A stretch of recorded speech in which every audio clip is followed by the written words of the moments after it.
তারা অপেক্ষা করতে লাগলো। দ্বিতীয় দিন শুক্রবার, সূর্য উঠল। আজ তাদের চেহারা আর হলুদ নয়, আজ সবার চেহারা হয়ে গেল টকটকে লাল, যেন তাদের চামড়ার নিচে আগুন জ্বলছে। আতঙ্কে তারা ছোটাছুটি শুরু করলো। কান্না আর হাজারিতে আকাশ ভারী হয়ে উঠল। তারা বুঝতে পারল তাদের সময় শেষ হয়ে আসছে, কিন্তু হায়, তখন আর ফিরে আসার কোনো পথ ছিল না। তৃতীয় দিন শনিবার, আজকের সকালটা ছিল সবচেয়ে ভয়াবহ। ঘুম থেকে উঠে তারা দেখল তাদের সবার চেহারা কয়লার মতো মিশমিশে কালো হয়ে গেছে। তাদের চোখ মুখে শুধুই অন্ধকারের ছায়া। তারা নিশ্চিত হয়ে গেল যে আজ আর মাত্র কয়েক ঘন্টা বাকি। তারা এতটাই হতাশ হয়ে পড়ল যে তারা নিজেরাই নিজেদের কবর খুঁড়তে শুরু করলো।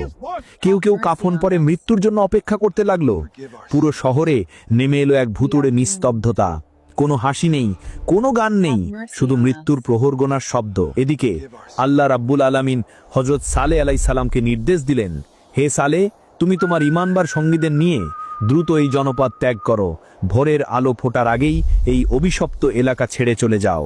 হযরত সালেহ আলাইহিস সালাম তার সামান্য কিছু সঙ্গী নিয়ে চোখের পানি ফেলতে ফেলতে তার জন্মভূমি, তার নিজের শহর ছেড়ে চলে গেলেন। তিনি পেছনের দিকে তাকালেন না, কারণ সেখানে আল্লাহর গজব নেমে আসার অপেক্ষা। চতুর্থ দিন রবিবার সকাল, সামুদ জাতির লোকেরা সূর্যের অপেক্ষা করছিল।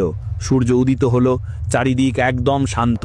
তারা ভাবতে শুরু করলো, হয়তো আযাব আসবে না, হয়তো আমরা বেঁচে গেছি। ঠিক সেই মুহূর্তে যখন তারা স্বস্তির নিঃশ্বাস ফেলতে যাবে, ঠিক সেই মুহূর্তেই মহাকাশ থেকে নেমে এলো সেই চূড়ান্ত মুহূর্ত। আল্লাহর নির্দেশে আসমানের ফেরেশতা হযরত জিবরাইল আলাইহিস সালাম দুই দরজা চৌকাঠ ধরে এক বিকট হুঙ্কার দিলেন। সেই আওয়াজ কোনো সাধারণ চিৎকার ছিল না, সেটা ছিল এমন এক ভয়ঙ্কর শব্দ যা মানুষের কানের পর্দা ছিঁড়ে সোজা তাদের কলিজার ভেতরে আঘাত করল। একই সময়ে মাটির নিচ থেকে শুরু হলো প্রচণ্ড ভূমিকম্প। ভাবুন সেই দৃশ্যটা, উপর থেকে কলিজা ফাটানো আওয়াজ আর নিচ থেকে মাটি ফেটে যাওয়ার কম্পন। তাদের সেই গর্বের পাহাড় কাটা প্রাসাদগুলো ভেঙে পড়তে লাগলো।